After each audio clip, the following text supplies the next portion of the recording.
Hey guys, what's up? My name is Anthony, and welcome to another edition of BNA Sports Talk. And today, what I want to talk about is Joe Judge and how good of a job he's actually doing so far this year. But before I get into that, I am on Instagram. I do some fun games that I eventually want to implement to live streams when I get a big enough audience. We do Guess That Giant, we do some giant fun facts, as well as some other graphics, and I let you guys know when I'm posting generally. And yeah, some a little bit behind the scenes. But let's get into today's video where I want to talk about Joe Judge and the Giants. How good is Joe Judge doing as a coach now?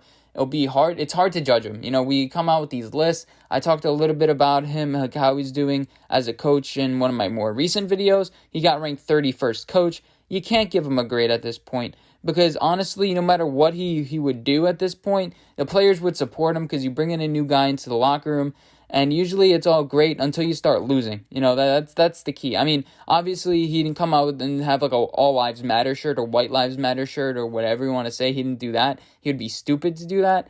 But yeah, I think this whole coronavirus thing made things better for the Giants, ironically, in a way, because, you know, if we were hitting with pads and we're doing a bunch of those things, he would have implemented his system. I don't love the hitting, and I don't love the mean style. We've seen that already with Matt Patricia, and I've discussed that. I'm like, I don't think we should kind of hit hard and be so aggressive. I'm not saying like these players can handle it. I mean, they're grown men, but you can kind of lose the locker room that way, especially this year when we're going to lose a lot.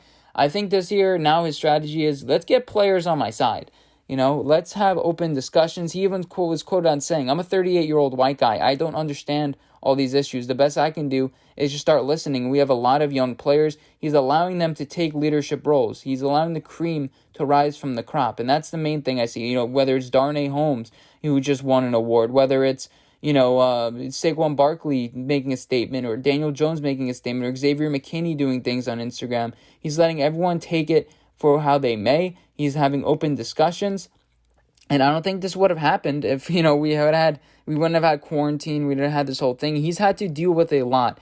And a main thing that I also see from him is, let's stay quiet. Let's not cut people right away. Let's not do all these things right away. Let's not try to make huge and bold statements like a lot of coaches do to set a culture. No, let's think about it rationally. Let's have players make their own decisions. And these aren't his players. These are Dave Gettleman's guys. Some of them, I'm not too sure if Rosas was that Gettleman. I think he was. But, he did sign him to a 3-year deal. And Dave Gettleman was all about bringing in talent. But we see what happens when you try to bring in a bunch of talent. They're a bunch of rough guys. There are a bunch of rough guys in the NFL at every single spot. I bet you, this is the problem with a lot of people's locker rooms, but it seems like a lot with the Giants now. I may make a whole separate video, like what happened to the Giants. All of a sudden, they thought the Giants were the most up-class personal organization. Then all of a sudden it's Odell. Even 10 years ago, it was Plaxico, and our kicker, Josh Brown or whatever it was, writing diaries about beating his wife or girlfriend, whoever it was at the time. I mean, the Giants have a little bit of a culture problem, but it kind of exists everywhere. But I'm not too sure if, you Giants fans think about it, but I'm like, it seems like it's a lot more us nowadays. But Joe Judge is trying to ease everybody into the system. Don't try to make any harsh judgments. Let everybody settle into their positions. Again, let people take some leadership roles. We have a really young team. I mean, our oldest guys right now, 2 of them are quarterbacks. You have Golden Tate. You also have Kevin Zeitler, who I don't think is a spring chicken anymore. And that's pretty much it for the guys that are in their 30s right now. We're really young. And yeah, we have no expectations this year. Hard schedule. He's had to deal with a lot with DeAndre Baker. He hasn't come out and said a lot about it. Let's just keep our head down. Let's try not to make headlines. And that's what happened with the Patriots a lot. A lot of things happen with Spygate and things like that. You try to keep it under wraps, but obviously the national media is going to pick it up if you are a, huge team, especially nowadays with, well, not nowadays, but like today's, over the past couple months where you have pretty much had no topics to discuss about. It's inevitable that Giants culture, locker room problems are going to be in discussion. Just don't kind of just avoid it and kind of let things settle out themselves. Work on things behind the scenes. Have those Zoom conferences. Build a culture behind. Create an us versus them mentality with the media. Like, see what they're saying about us. That sort of thing. Don't play into it. And I think young players are really going to build into that. As much as social media and a lot of players are posting their, about their opinions about certain things, Joe Judge is, allowing guys to thrive and guys allowed to be leaders. He hasn't really done much or persuaded much because you can't really do much at this point. You have to let guys, he said, we're going to let guys speak for himself. And no snap, not even in OTAs has been, played.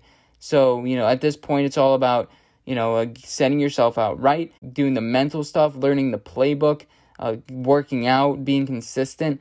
And that's the main message. I hear they're trash talking on, Zoom and things like that. That's cute. I don't really, people like playing into that. It's great. Also, this dog thing, people are playing in that. Every single every single teleconference with him is talking about the dog. It's like, we're enough with the dog already.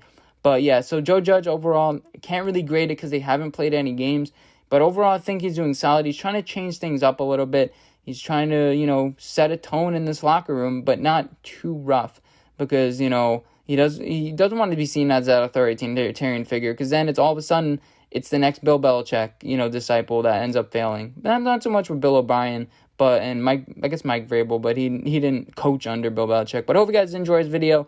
Let me know what you guys think. How is Joe Judge doing? And I'll see you guys in my next video. Bye, guys.